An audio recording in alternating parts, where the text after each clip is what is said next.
Hello my quilting friends! Leah Day here with a new video for the machine quilting party.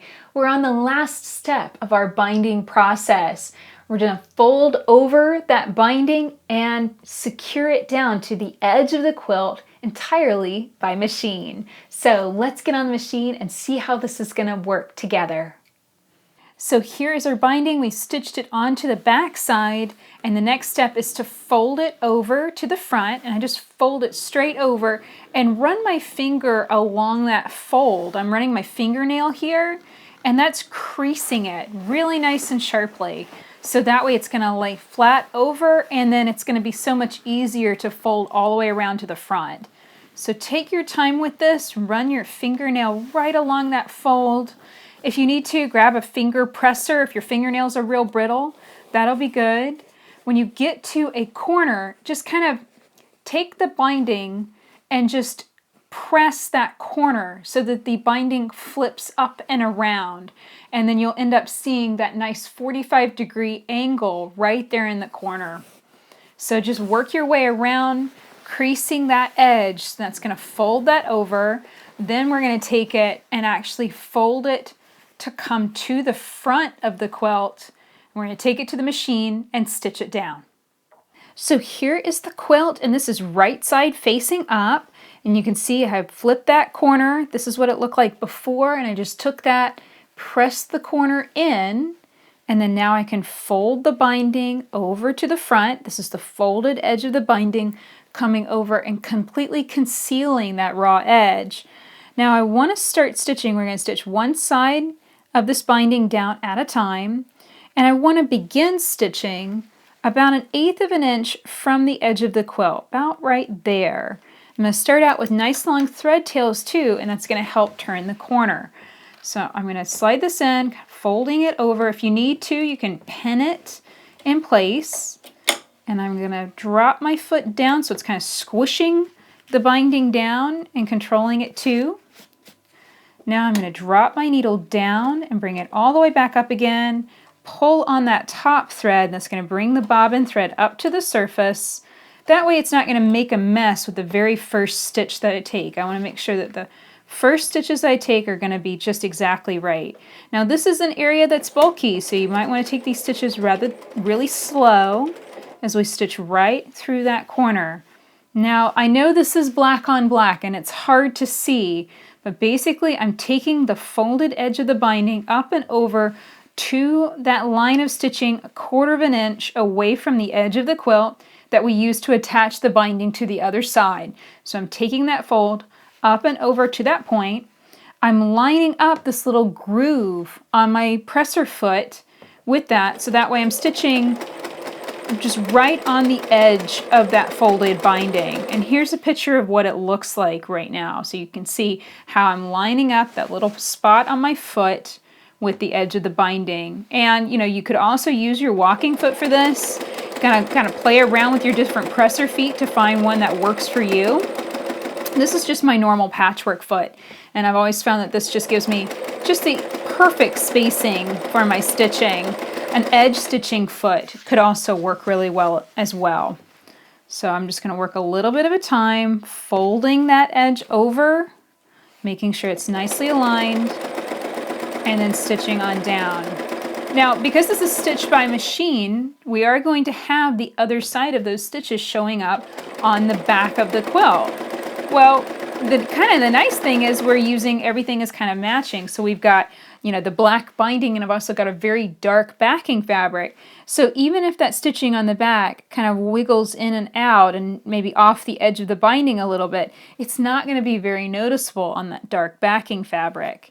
But even if it did wobble off a little bit, and even if my backing was a light backing, you know, I look at this as that's okay, because it's so much speedier and faster than having to do this by hand. This would be the step that you would normally do by hand, taking one stitch at a time.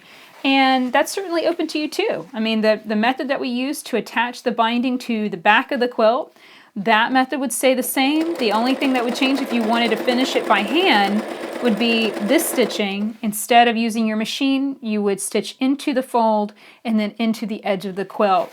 until it was completely concealed and finished that way. So please understand that's open to you. There's no right or wrong way of doing it, obviously.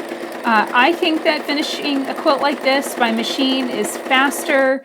It's also getting it done, and the only time that I usually will spend the time to hand bind a quilt is when it's a show quilt or something very special, or it has curved edges.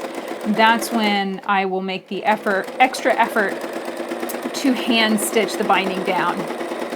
Okay, so I'm going to continue working my way down the length of this quilt, and I'll show you what to do when you reach the opposite corner.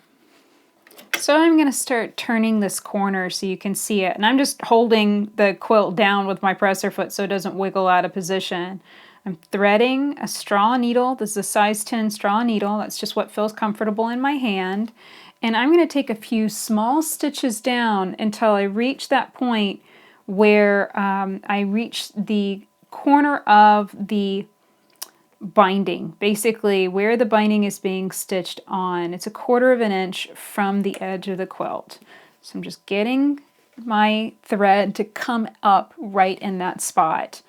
And basically I want it right there because I'm going to take the fabric and fold it over so it reaches that spot. So hopefully you can see that little 45-degree angle here being created by the binding. Now I'm going to take my needle and insert it right in that fold where that binding is being folded over. You just take a little bite and then a little bite back into the quilt. And this is just, honestly, it's just a stitch or two that we're going to take here, and this just flips the binding over so that way it holds securely. That way you can get it underneath your foot and you can stitch all the rest of this by machine. So honestly, that's all the stitching I need to do. I've just flipped the binding over to that corner. I put one single stitch in it so now it'll hold securely. I'm going to tie this in a knot, rotate the quilt around, and begin stitching along this side. So that's secured, so I can rotate the quilt around here, get it lined up in position, and now that corner's just exactly set up right, so I can slip it right underneath my presser foot. Now I want to aim to be right on that miter, and you're going to have to hand guide a few of these stitches. It's just a lot of density here. You're going through multiple layers of fabric. So I always hand guide at least 2 stitches. That means I'm using the hand wheel on the machine to rotate and make those stitches. And now I hang on to these thread tails here behind the machine. So I'm kind of almost pulling with those thread tails as I also kind of push it underneath the foot too. So it, you're kind of pulling and pushing at the same time, and that keeps it from getting locked up in that thick spot.